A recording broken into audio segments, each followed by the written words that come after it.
নমস্কাৰ। মই জুন মাহৰ বৃষ ৰাশিৰ জাতক জাতিকাসকলৰ ৰাশিফলৰ বিষয়ে ক'বলৈ ওলাইছোঁ। বৃষ ৰাশিৰ জাতক জাতিকাসকলে মোটামুটি জুন মাহটো ভালে যাব। আৰু বৃষ ৰাশিৰ জাতক জাতিকাসকলৰ বিশেষকৈ তেওঁলোকৰ ভাতৃ ভগ্নীসকলৰ লগত তেওঁলোকৰ ৰিলেশ্যন ঠিকে থাকিব আৰু সুফল লাভ কৰিব। আৰু তেওঁলোকৰ বিদ্যা বুদ্ধি কিছু সমস্যাৰ সৃষ্টি হ'ব। বিদ্যা বুদ্ধি কিছু সমস্যাৰ সৃষ্টি হ'ব পাৰে, গতিকে তেওঁলোকে উপযুক্ত বিধি বিধানসমূহে প্ৰতিকাৰ কৰিব লাগিব। আৰু তেওঁলোকৰ প্ৰতিভা স্থানটো তেওঁলোকৰ ভালেই দেখা যায় আৰু তেওঁলোকৰ যথেষ্টখিনি প্ৰতিভা পাৰদৰ্শিতা লাভ কৰিব পাৰিব। শত্ৰু তেওঁলোকৰ বৰ বিশেষ নাথাকিব, শত্ৰু নিশ্চয় যাব। আৰু তেওঁলোকৰ পাৰিবাৰিক স্থানটো মোটামুটি ঠিকে দেখা যায় আৰু আকস্মিকভাৱে তেওঁলোকৰ হয়তো টকা পইচা আদি উপাৰ্জন হ'ব পাৰে। আৰু তেওঁলোকৰ যদি ভাগ্য স্থানটো আমি চাওঁ, ভাগ্য ধৰ্ম এইবোৰ আগবাঢ়িব পাৰে। বাহিৰত যোৱাৰ তেওঁলোকৰ সুযোগ থাকিব পাৰে, বাহিৰত বা নিজৰ থকা ঠাইৰ পৰা বাহিৰলৈ যোৱাৰ বিভিন্ন ক্ষেত্ৰত চাকৰি সূত্ৰে বা ব্যৱসায় সূত্ৰে তেওঁলোকে যোৱাৰ কিছুমান মানসিকতা গঢ় লৈ উঠিব পাৰে আৰু সেই ধৰণে তেওঁলোকে বাহিৰত যাবও পাৰে, চাকৰি সূত্ৰে হওক বা ব্যৱসায় সূত্ৰে। আৰু কৰ্ম তেওঁলোকৰ বৃষ ৰাশিৰ জাতক জাতিকাসকলৰ কৰ্মৰ হয়তো পৰিৱৰ্তন হয়, আচানকভাৱে হঠাৎ কৰ্মপ্ৰাপ্তি হ'ব পাৰে আৰু হঠাৎ কৰ্ম চেঞ্জো হৈ যাব পাৰে। আৰু তেওঁলোকে পশ্চিম দিশত যদি কামৰ অন্বেষণত গৈছে, নিশ্চয় পশ্চিম দিশত তেওঁলোকে কামৰ সম্ভেদ পাব পাৰে। আৰু আয় উপাৰ্জন যথেষ্টখিনি হ'ব, উপযুক্ত বিধি বিধানসমূহ তেওঁলোকে প্ৰতিকাৰ কৰিলে ভাল। আৰু তেওঁলোকৰ খৰচো কিছু থাকিব, গতিকে ব্যয়ৰ ক্ষেত্ৰত অলপ সাৱধান হোৱা উচিত।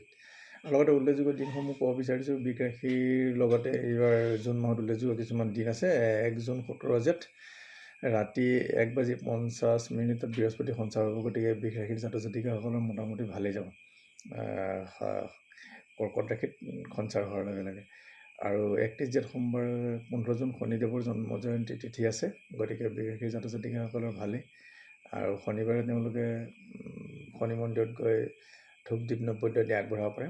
ৰাভা দিৱস আছে 20 জুন 5 আহাৰ পৰিছে, অসমীয়া 5 আহাৰ পৰিছে। আৰু 7 আহাৰ 22 জুন দীঘ 12-10 য'ত অম্বুবাচী প্ৰবৃত্তি হ'ব, এইটো উল্লেখযোগ্য। এইবাৰ অম্বুবাচী হ'ব, অম্বুবাচী আহাৰ মাহত হয়, আহাৰৰ 7 তাৰিখ পৰিছে আৰু প্ৰবৃত্তি সোমবাৰে হ'ব। আৰু নিবৃত্তি 10 আহাৰ ৰাতি 12:02 নিবৃত্তি হ'ব, শেষ হ'ব তাৰমানে বৃহস্পতিবাৰ পৰিছে। আৰু 26 জুন এটা মহৰম আছে, ইছলাম ধৰ্মাৱলম্বী লোকসকলৰ পবিত্ৰ উৎসৱ আছে।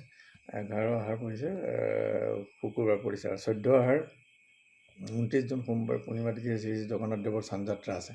লগতে মই এটা কথা ক'ব থাকি গৈছে, অম্বুবাচীৰ সময়ত বিধৱা মহিলাসকলে তেওঁলোকে ব্ৰত পালন কৰে।